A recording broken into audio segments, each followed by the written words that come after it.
Bismillahirrahmanirrahim.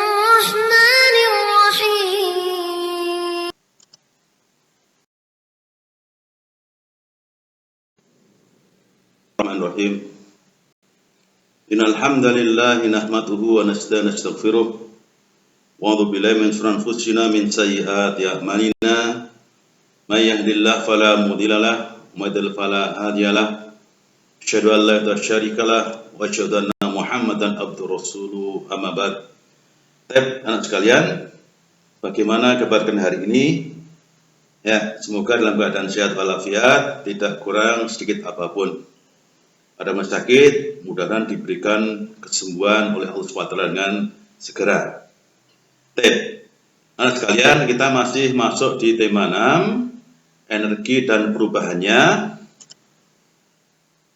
Masih di subtema 1, sumber energi untuk bagian yang kedua. Ya, masih di kelas 3.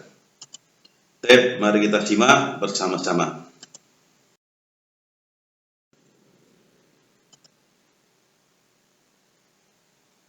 Ya, untuk sumber energi yang mari kita singgung, yang pertama adalah air.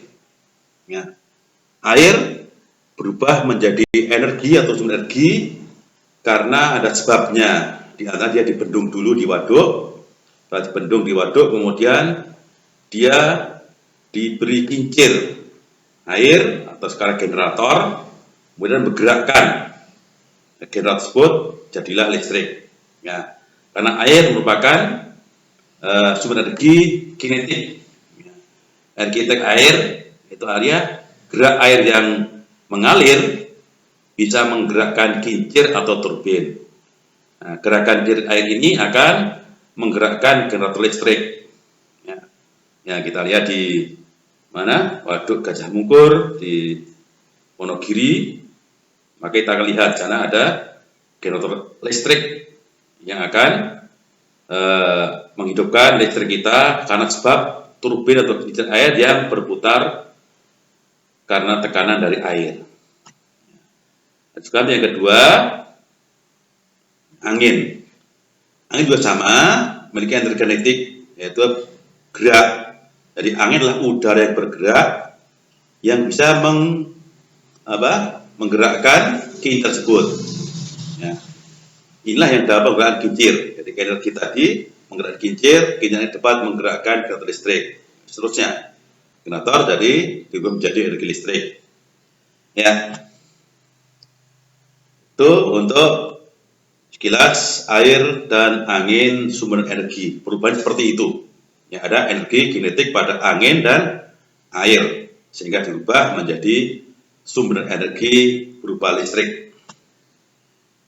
Ya, kita jelaskan di sini ya, ada air yang mengalir dengan deras, kemudian dipancarkan ke kincir angin, kincir atau turbin, jadi dia menggerakkan, menghidupkan generator listrik. Ya, ada dilihat di PLTA Jatiluhur di Jawa Barat, Purwakarta. Ini kincir angin, ya sama digerakkan oleh angin, kemudian berubah menjadi gerak dan menggerakkan generator listrik. PLTB Tenaga Bayu di Sidrap, Sulawesi.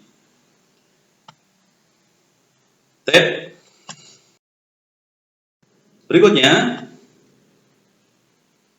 kewajiban untuk menghemat BBM.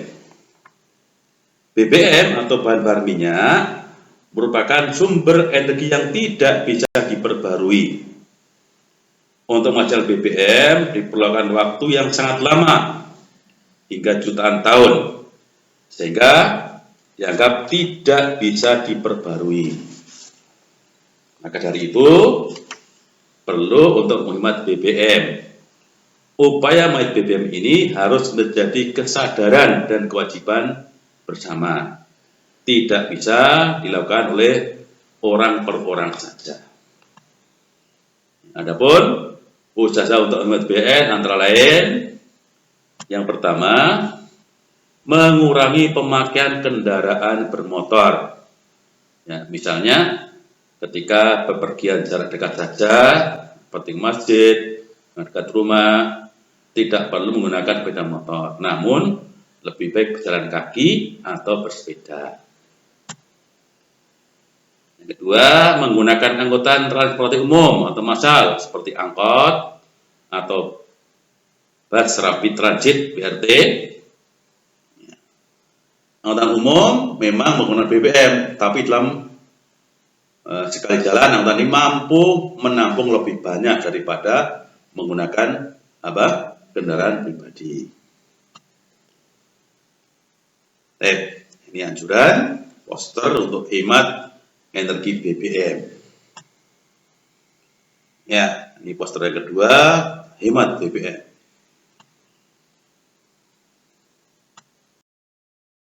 Berikutnya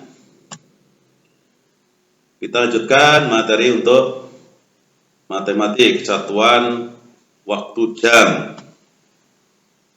Ya, sudah kita singgung 1 jam ada 60 menit. Nah, 1 menit ada 60 detik. Oleh itu 1 jam ada 3.600 detik. Nah, perhatikan gambar, ini jam analog, ada jarum panjang, ada jarum pendek, ada jarum kecil yang merah itu. Apa fungsinya?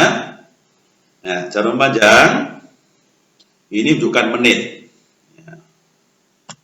Kemudian jarum yang pendek menunjukkan jam. Kemudian jarum yang kecil ini menunjukkan detik. Nah, berarti pada gambar ini jam berapa? Ya, yang pendek angka 2 berarti jam 2. Yang detik abang menitnya angka 10 berarti kurang 10. Jam 2 kurang 10. Atau bisa juga kita jam 1 lebih 50 menit. Ya, jam 1 lebih 50 menit. Ya. Nah, setiap angka menunjukkan 5 menit. Jadi 12 1 5 menit. 1 kedua 5 menit sampai terus sampai 12, maka ada 60 menit. Jika jarum panjang di angka 12 menunjukkan tepat di jarum pendek. Jadi kalau jarum panjang itu angka 12 berarti pas jam 2. Kalau pendeknya angka 5 di pas jam 5. Nah, 9 pas jam 9. Jika jarum panjang di angka 3 menunjukkan seperempat. Jadi jarum pendek di angka 2, jarum panjang angka 3 berarti jam 2 seperempat. Jarum pendek angka 8, jarum panjang angka 3, ya, jam 8 seperempat. Atau 8:15 menit. Dan jika di angka 6 menunjukkan setengah. Ya. Jadi kalau jarum panjang angka 6, jarum pendeknya angka 3, antara 3 dan 4, nah, 3 berarti yang dibaca yang akhir, setengah 4 atau 3:30. Jarum panjang 6, jarum pendek angka antara 8 dan 9, ya setengah 9 atau 8:30. Tentukan jam berikut. Yuk kita latihan. Yuk, jarum panjang angka 9 dan 8, jarum pendek angka 6. Tadi kita singgung, kalau angka 6 berarti setengah. Setengah, tapi untuk jarum pendek yang berikutnya. Kalau 9 berarti setengah 9. Ya, bagus.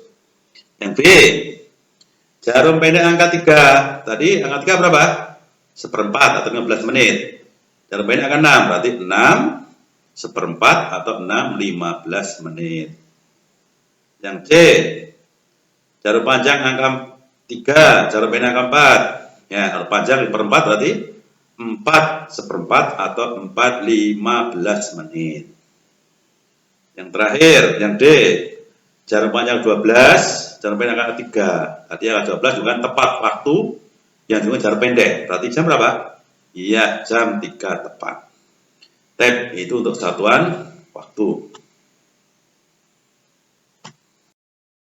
Berikutnya, kita aja ke PJOK, kombinasi gerak berjalan, menekuk, dan mengayuh dengan menggunakan alat tongkat berpita. Kalau kemarin simpai, sekarang dengan alat tongkat berpita. Hampir sama gerakannya, cuma diganti dengan tongkat berpita. Ya, kita lakukan.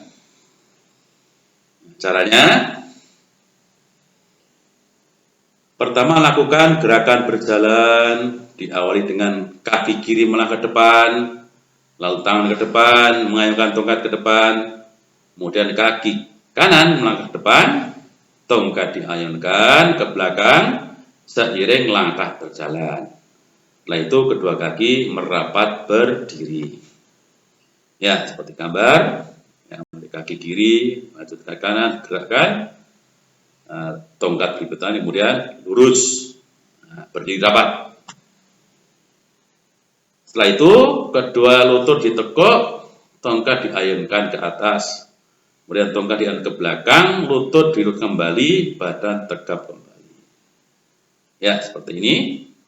Ditekuk, kemudian diayunkan tongkatnya, kemudian kembali tegap kembali. Gerakan senam irama ini tersebut merupakan sebuah rangkaian melakukan gerakan tanpa terputus. Kemarin sudah kita singgung, senam irama berarti dengan lagu. Alhamdulillah di tempat kita Al-Madinah tidak ada lagu. Ini cukup digerakkan dengan pita saja tanpa dengan lagu. Baik.